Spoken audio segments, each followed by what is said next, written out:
아멘, 아멘. 할렐루야, 할렐루야. 우리 주님의 크신 은혜와 사랑이 오늘 사랑하는 모든 여러분들과 함께 하시기를 주의 이름으로 축원합니다. 사랑하는 여러분, 오늘 말씀에 여러분 마지막에 보면 여러분 지난번에 우리가 분명히 읽었던 말씀이 또 나옵니다. 예루살렘의 딸들아 그러면서 사랑하는 자가 나를 깨우기 전에 나를 흔들지 말며 깨우지 말지니라, 이렇게 말씀을 하고 있습니다. 여러분, 이것이 바로 우리가 첫 번째 그 술람의 여인이 꿈을 꾸고 마지막에 여러분 하였던 말인데요. 이 꿈에서 깨어나기 싫다라고 하는 그런 표현이죠. 마찬가지로 이제 8장 4절 말씀에 똑같이 사랑하는 자가 원하기 전에는 흔들지 말며 깨우지 말지니라 라고 하면서 또다시 한번 같은 모습으로 여러분 표현을 하는 것은 이 달콤한 또 아름다운 사랑의 꿈에서 깨어나고 싶지 않다는 표현입니다. 그래서 이렇게 두 번째 술람의 여인의 꿈이 맞춰지게 되는 것을 보게 돼요. 두 번째 꿈은 여러분 굉장히 드라마틱하죠. 그래서 먼저 사랑하는 자가 와서 문을 열어달라고 애절하게 그렇게 원하지만 그 문을 닫아놓고 열어주지 않고 망설이고 있었던 여러분 이 여인, 그러나 그 마음이 신랑으로 말미암아 녹아지고 변하여서 그 문을 열었는데 막상 열었더니 그 신랑은 사라지고 없었던 것입니다. 애타게 찾고 목소리 높여 찾아보지만 있지 아니하고 거리로 나가서 물어보지만 도리어 해를 당하다가 그러다가 결국은 보았더니 자신이 처음에 만났던 그 자리에 변치 않고 그 자리에 그대로 있었던 신랑의 모습을 발견하고 거기에서 다시 똑같이 한번 사랑의 고백을 듣는, 변하지 않는 한결과 같은 사랑의 고백을 듣는 이 술람의 여인이 나를 사랑하는구나, 내가 이렇게 나를 사모하고 있는 그 사람을 만났구나 라고 하면서 이 꿈에서 깨어나고 싶지 않다라고 고백하는 모습을 우리가 보게 됩니다. 그리고 오늘 말씀을 보면 여러분, 오늘 말씀에 여러분 신랑의 고백이 계속 이어지고 있는 것을 봅니다. 우리가 어제 말씀부터 보면 여러분 이 신랑은 술람의 여인을 디르사와 예루살렘에 비교했었던 것을 여러분 우리가 기억을 하는데요.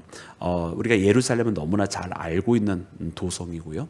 디르사라고 하는 도성은 어디였냐면 여러분 북이스라엘의 수도가 우리가 잘 알고 있는 사마리아, 혹은 또한 때로는 세겜이라고도 불러서 두 개가 인근에 있는 도시라고도 알려져 있기도 하고, 때로는 두 개가 실질적으로 너무나 가까이 있어서 그냥 한 상업 도성으로서 그렇게 북이스라엘의 수도로도 알려져 있는데, 여러분 이 사마리아로 여러분 그 북이스라엘의 수도가 된 것은 여로보암이 그 북이스라엘의 왕으로 등극하자마자 그렇게 한 것이 아니었고요. 그것은 아합 왕 때, 오므리 왕조 때 이루어진 일입니다. 그러면 사마리아 이전에, 오므리 왕조 이전에는 어디가 수도였냐면 바로 이 디르사가 수도였어요. 여러분 그렇다고 한다면 여러분 솔로몬 때는 아직 남북 이스라엘이 갈라져 있지 아니한 때잖아요.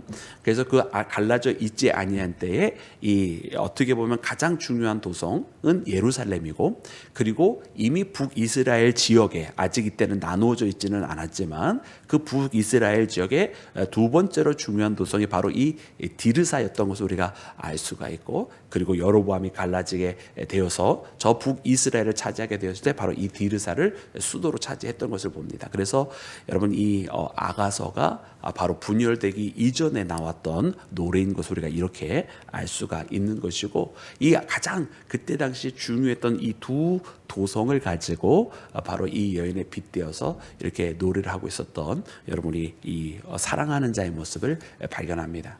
그리고 오늘은 우리가 이 사랑하는 자의 모습이 계속 이어지면서 특별히 사랑하는 자가 이 어여쁜 사랑에 대해서 이야기를 하는데, 이 어여쁜 자기가 사랑하는 자는 이제 신랑을 이야기하는 것이고요. 여러분 그 어여쁜 사랑, 여러분 그 사랑은 누구인가? 여러 많은 사람 중에 한 명이 아니라 여전히 가장 중요한 사람임을 이야기합니다. 그래서 마하나임에서 춤추는 것을 찾는 그런 것이 아니라, 그래서 거기서 여러 여인들이 있는 가운데 한 명을 찾는 것이 아니라 아니라 가장 귀중한 그 사람을 찾아야 된다라고 이야기하는 것이고, 귀한 자에 따라라고 이야기했어요. 귀한 자에 따라. 여러분, 이 말씀이 참 중요한 말씀이거든요. 왜냐하면 우리가 아는 것처럼 이 여인의 현실적인 삶은 여러분 어떤 귀족 출신이 아닙니다. 그죠? 그저 평범한 농사를 짓는 가정이 있었던 여러분 그 집의 딸인데요. 가장 귀한 자라고, 귀한 자의 딸이라고 이렇게 표현을 하고 있어요.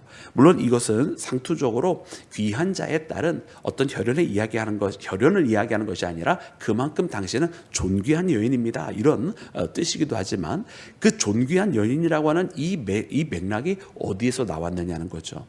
그것은 오늘 이 말씀을 보면서 이 사랑하는 자가 자기의 사랑하는 여인을 바라보면서 그를 존귀하게 대하는 것은 그 여인이 가지고 있는 출신, 그 여인이 가지고 있는 혈연적인 배경, 이런 것을 보고 있는 것이 아니라 자기가 사랑하기 때문에 그 사랑을 받는 그 존재 자체가 귀한 존재고 또 존귀한 존재라고 하는 것입니다. 여러분, 사랑은 바로 이와 같은 것 아니겠어요? 요즘에 참 많은 사람들이, 특별히 요즘 젊은 세대가 참 안타까운 것 같아요. 너무 물질에 매여 있는 것인지 상대방 사람을 만나는데 그 사람 자체를 보고 만나기보다는 그 사람의 배경을 보고 만나더라고요. 그래서 그 사람의 어떤 잠재력과 그 사람의 성품과 인품과 이런 것을 보고 만나는 것이 아니라, 그래서 자기를 얼마나 사랑하는지를 보고 만나는 것이 아니라, 아니 그 사람이 뭐 연봉이 어떻게 되고 집은 가지고 있는지, 살고 있는 지역은 저 서울인지 또 서울에서도 저 강남인지, 이런 것을 보고 만나는 것을 봐요. 너무나 안타까운 거예요. 그래서 말씀은 여러분 우리에게 분명히 사랑의 기틀에 대해서 가르쳐 주십니다. 그 사랑은, 그 사람의 존귀함은 그 사람의 배경에 있는 것이 아니라 그 사람이 사랑을 받는다는 것 자체로 존귀하다라고 하는 것을 우리에게 알려주십니다. 여러분, 이는 마치 하나님께서 여러분 우리를 사랑하실 때에 여러분 우리에게 무슨 배경이 있어서 우리를 사랑하시겠습니까? 그렇지 않습니까? 우리가 뭐 하나님께서 우리로 하여금 뭐 필요로 하시는 것이 있으시겠습니까? 하나님은 우리를 사랑하실 때에 그저 우리가 하나님의 사랑을 받고 있는 그런 하나님의 그러한 존재이기 때문에 그냥 우리를 사랑해 주시는 거 아니겠습니까? 여러분, 우리도 마찬가지지 않겠어요? 우리도 하나님 앞에 그 사랑에 응답할 때는 우리가 뭘 받았기 때문에 그 사랑에 응답하는 것이 아니라, 그저 이제는 처음에는 그렇게 시작했다 할지라도 그분이 나를 먼저 사랑을 해 주셨으니까, 그러나 이제 우리가 사랑함에 있어서는 어떠한 다른 것들을 받았기 때문에 사랑하는 것이 아니라, 어떤 축복을 누렸기 때문에 사랑하는 것이 아니라, 하나님을 있는 그대로 나의 하나님이시고 나의 주님이시고 나를 사랑하시는 분이기 때문에, 나를 사랑하시는 분이라는 이유 하나만으로도 여러분 하나님을 사랑할 수 있는 우리 모두가 되기를 주의 이름으로 축원합니다. 사랑하는 여러분, 그렇게 여러분 이 사랑의 순수함의 고백이 변하지 않고 있는 것을 계속 보면서, 여러분 이제 7장쯤 이르렀으면 솔로몬아 이제 좀 멈춰라 이러고 싶을 정도로 여러분 그 사랑하는 여인을 애틋하게 사랑하고 있는 것을 봅니다. 그런데 이 가운데에 여러분 술람의 여인이 어떻게 응답을 하고 있느냐, 우리 10절 말씀 함께 보도록 하겠습니다. 우리 10절 말씀 함께 합독합니다. 시작. 나는 내 사랑하는 자에게 속하였도다. 그가 나를 사모하는구나. 아멘. 여러분, 이 술람의 여인이 그 사랑에 대해서 이제는 다시 한번 결심을 하는 거예요. 내가 사랑하는 자에게 속하였구나. 그의 사랑의 고백을 계속해서 듣고 그의 사랑을 계속해서 받는 거예요. 사실은 자기가 사랑을 되돌려 준 것보다는 그거에 비할 바 없을 정도로 훨씬 더 사랑의 고백을 훨씬 더 많이 받잖아요. 그러면서 이 사랑을 한도 끝도 없이 계속 받으니까 그에게 나온 고백은 그가 나를 사모하는구나, 내가 그에게 속하였구나 라고 하는 여러분 이 고백을 하기에 이르게 됩니다. 그래서 여러분 이 아가서가 쭉 보면은 기승전결이 있어요. 처음에 사랑이 싹트기 시작하는 장면으로부터 시작을 해서 청혼을 하고 혼인에 이르르는데, 그러나 혼인으로부터 순탄하게 나아가는 것이 아니라 거기에서 뭔가 알 수 없는 위기들이 나타나고, 여인이 잠시 문을 닫았다가 또 그 다음에는 자신이 찾고 싶어도 찾을 수 없는 그런 위기의 순간이 찾아왔다가 다시 만나게 되고 다시 사랑을 재확인하게 되고 재확인하면서 자신도 그에게 속하여져 있는 것을 굳게 깨닫게 되는 여러분 이 여인의 모습을 보게 되는데요. 그래서 이처럼 내가 이렇게 사랑하는구나, 사모하고 있구나, 그가 나를 사모하고 있구나, 이것을 확신하게 되는 장면을 여러분이 봅니다. 그래서 여러분이 신앙에서도 우리가 확신이 있잖아요. 확신. 여러분 이 확신이 가지고 있는 중요한 메시지가 있어요. 왜냐하면 우리 신앙은 처음 만난 그대로만 가지고 영원토록 가는 경우가 굉장히 드문 것 같아요. 아니 저는 여태까지 그런 분들을 한 번도 저를 포함해서 만나보지를 못했어요. 처음 그 신앙 그대로가 지금까지 계속 수십 년째 이어지고 있습니다. 전 들어본 적이 없어요. 누구나가 다 주님을 만나고 뜨거운 사랑을 했었다가도 한두 번씩은 꼭 식어지기도 하고 또 때로는 더 나가서 시험에 들기도 하는 그런 일들을 참 많이 겪는 것 같아요. 그래서 신앙에는 업앤다운이 있다. 좋을 때도 있고 힘들 때도 있고 뜨거울 때도 있고 식어질 때도 있고 주님 앞에 가까울 때도 있고 좀 살짝 멀어질 때도 있고 그런 일들을 점점 경험하면서 그래도 주님에 대해서 조금 더 깊이 날마다 더 깊이 주님 앞에 알아가는 그런 신앙이 되어지는 거죠. 그래도 우리가 신앙생활을 하다 보면은 이 확신이라고 하는 것이 참 중요하다. 왜냐하면 한번 그 무너질 때마다 다시 나를 일으켜 세우는 것은 무엇인가? 여러분 내가 내 신앙에서 쓰러질 때마다 내가 다시 일어날 수 있는 것은 무엇인가? 여러분 우리가 주변에 있는 사람으로서는 우리가 일어날 수가 없어요. 알고 있는 신앙의 동료들이 와서 아무리 좋은 미사옥으로 나를 위로하려고 해도 그것은 오히려 나로 하여금 또 다른 이유들을 말하게 해요. 그래서 주변에서 뭐라고 하면 아니 그래서 이런 거예요. 아니 그래서 저런 오히려 더 많은 이유들과 더 많은 어떻게 보면 소위 이 거리들을 찾아서 더 그렇지 아니하다라고 말을 하게 되잖아요. 그런데 우리가 신앙에서 회복하는 것은 그러므로 사람의 말이 아닌데 보았더니 하나님께서 나를 여전히 사랑하신다. 내가 예배하고 찬송하는 것이 나도 모르는 사이에 마치 이 술람미 여인이 그 신랑이 있는 곳으로 가까이 오게 된 것처럼 주님의 말씀에 이끌림 받고 그 말씀과 함께 만나게 될 때 다시 한번 내 마음이 녹아지게 되고 그리고 주님을 찬양하고 기도하게 되면서 나도 모르는 사이에 어느덧 내 사랑하는 주님과 만나고 교제를 하고 있으므로 내가 얼마나 주님을 필요로 하는 사람인지 깨닫게 되었을 때에 우리가 다시 한번 주님의 사랑 때문에 그분에 대한 확신으로 또 그가 나를 사랑하고 계시다고 하는 그 확신으로 여러분 우리가 회복하게 되는 줄로 믿습니다. 여러분 그래서 오늘 이 말씀으로 여러분 우리가 그렇게 주님에 대한 그 사랑 또 주님께서 우리를 사랑하시는 그 사랑 날마다 확신으로 여러분 다시 한번 일어나는 믿음의 자녀가 되기를 주의 이름으로 축원합니다. 여러분 그리고 이 여인이 그 사랑을 깨닫고 여러분 신랑에게 하는 이야기가 있습니다. 우리 그 말씀 함께 읽기를 원하는데요. 특별히 우리 12절과 13절 말씀만 읽도록 하겠습니다. 시작. 우리가 일찍이 일어나서 성육꽃이 피었는지 보자. 거기에는 내가 사랑을 내게 주리라. 합한 채가 향기를 뿜어내고 우리의 문 앞에는 여러 가지 귀한 열매 새 것 묶은 것으로 마련되었구나. 내가 내 사랑하는 자 너를 위하여 쌓아둔 것이로다. 아멘. 아멘. 자, 여러분 보세요. 오늘 이 말씀은 참 이제 흥미로운 것은 무엇이냐면 많이 읽은 것 같은데 무엇인가 살짝 다르잖아요.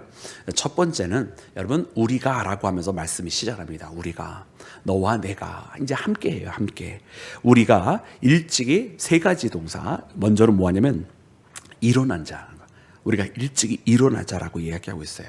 그 다음에 무엇을 하자고 그러냐면 우리가 함께 가자라고 얘기했어요. 포도원으로 가서 함께 일찍이 일어나서 그 다음에는 어떻게 해요? 포도원으로 가서. 그리고 세 번째 어떻게 합니까? 무엇이 폈는지 성육꽃이 폈는지 어떻게 되었는지 가서 어떻게 하자? 보자.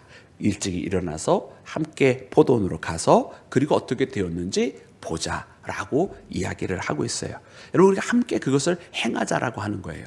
근데 여러분 이곳은 어떤 곳입니까? 거기서 사랑을 주겠다고 하는데 이곳은 어떤 곳입니까? 여러분 이곳이요. 우리 함께 볼까요? 아가서 2장 말씀 보겠습니다. 아가서 2장 말씀. 자, 아가서 2장 말씀 우리 13절 말씀 함께 읽을게요. 13절 아가서 2장 13절 시작. 무화과 나무에는 푸른 열매가 익었고 포도나무 꽃을 피워 향기를 토하는구나. 나의 사랑 나의 어여쁜 자야 일어나서 함께 가자. 아멘. 아멘. 여러분 이거 아가서 2장 말씀 있잖아요. 여러분 이거 여러분 청혼할 때 여러분 사랑하는 자 신랑 예비 신랑이 여러분 그 신부에게 청혼할 때 했던 이야기예요. 그 청혼할 때 했던 이야기인데 그래서 사랑하는 자야 어떻게 하자고요? 우리 거기 함께 가자. 거기 함께 가자. 그 포도원에 함께 가자라고 일어나서 함께 가자라고 그게 바로 청혼했던 내용이거든요. 근데 그 청혼했던 그 내용을 지금 신부가 뭐라고 얘기해요? 그래 우리 이제 같이 일찍 일어나서 그 포도원에 가서 과연 당신이 한 말대로 그렇게 꽃이 피고 있는지 어떻게 되고 있는지 함께 가서 보자라고 여러분 그 청혼에 답을 한 것과 같습니다. 그래서 여러분 청혼은 이루어졌지만 여러분 청혼의 형식적인 내용이 아니라 이 청혼의 마음이 있잖아요. 그 마음이 드디어 온전하게 신부의 마음에 여러분 수용이 된 것을 보게 됩니다. 그 신랑이 이 신부를 향해서 하였던 그 말이 그래 오케이 청혼 오케이 해가지고 그냥 결혼합니다 이런 게 아니라 그 청혼할 때 그 마음 온전한 그대로 그래 이제 우리는 하나입니다. 우리 그대로 함께 합시다 라고 이야기를 하는 거예요. 그리고 그렇게 함께 수락을 했더니만은 어떻게 되어 있냐면 13절 말씀에 보았더니만 거기에 열매가 새 것 묶은 것으로 마련되었구나. 가서 보았더니 그냥 꽃만 피어진 정도가 아니라 이제는 열매까지 맺혀져 있다. 여러분 그래서 사랑의 꽃을 피운 것이 청혼이었다고 한다면 그래서 그 피어난 그 꽃을 그 블러썸을 이 꽃이 이렇게 피어난 그것을 보는 것으로 시작을 하였다라고 한다면 이제 이 여인이 그것을 수용하고 함께 일찍 일어나서 가서 보자고 하였을 때 꽃만 피어난 것이 아니라 열매까지도 맺혀져 있는 그래서 그 사랑의 열매까지 맺혀져 있는 것을 봅니다. 그래서 거기에서 이 술라미 여인이 내가 내 사랑을 내게 주리라 라고 이야기했을 때에 이제 이 솔로몬은 사랑의 열매를 얻게 되었다라고 하는 것을 우리가 보게 됩니다. 여러분 주님의 여러분 우리에게 부어주시는 그 사랑이 열매 맺히게 된다고 하는 것은 여러분 어떤 의미입니까? 여러분 그것은 바로 우리 한 명 한 명이 온전히 우리 자신을 주님 앞에 내어드리는 것 그것이 바로 십자가에 대한 사랑의 열매인 줄로 믿습니다. 우리 인생이 더 이상 방황하지 아니하고 주님이 나를 정말로 사랑하시는구나 깨닫고 온전히 내 자신도 주님을 사랑하게 우리를 드릴 수 있는 열매가 되는 것이 바로 가장 큰 기쁨의 열매인 줄로 믿습니다. 여러분 그것이 바로 구원의 열매인 것이죠. 그래서 오늘 이 말씀을 보니까 그래 이제는 사랑이 이제 성숙하게 되어지고 무르익어져서 열매까지 맺히는 단계가 되었고 이 여인도 흔들리지 아니하며 그렇게 확신 가운데 자기 신랑에게 나아가는 모습을 여러분 우리가 함께 발견하는 것입니다. 사랑하는 여러분, 그래 오늘 이 말씀을 붙들고 참 우리가 그렇게 열매 맺는 신앙의 길 걸어가기를 원합니다. 이제는 흔들리지 아니하고 주님의 사랑에 응답하며 그렇게 나아가기를 원합니다. 여러분 오늘 이 말씀으로 말미암아 그런 믿음의 고백이 함께 있었으면 좋겠어요. 어떤 속해서 이렇게 아가서 말씀을 나누면서 그런 이야기들 서로 나눴대요. 과연 솔로몬의 사랑을 가지고 그리스도의 사랑에 빗대는 것이 맞느냐? 물론 좋은 질문이에요. 좋은 질문이고 신학적인 질문은 거기서부터 시작을 하는 거죠. 그런데 그 고민은 사실은 많은 신학자들이 이미 내놓긴 했어요. 그 고민에 대한 답변은. 그런데 더 좋은 질문이 있어요. 더 좋은 질문. 과연 그것이 맞느냐 틀리느냐가 좋은 질문은 아닌 것 같아요. 우리에게 있어서 정말 좋은 질문은 뭐냐면 과연 나는 어떻게 그 사랑을 하고 있느냐? 나는 과연 그 사랑을 정말 받고 있는 것을 알고 있느냐? 그리고 나는 그 사랑에 응답하고 있느냐? 이게 훨씬 더 우리에게 유익한 질문이 아닌가 이런 생각이 듭니다. 사랑하는 여러분, 오늘 여러분 신앙생활하면서 우리에게 사랑의 열매가 맺혀져야 합니다. 사랑의 꽃만 피우지 말고 여러분 우리 주변에는 어떤 열매가 맺혀졌는지 한번 돌아보았으면 좋겠습니다. 뭐 짧게는 20-30년 또 길게는 일평생 예수님을 섬기시는 분들이 이 자리에 많이 계시는데요. 바라고 원하기는 예수님과의 그 사랑 안에서 많은 신앙의 열매가 더욱더 맺혀지기를 우리 구주 예수님의 이름으로 축원합니다.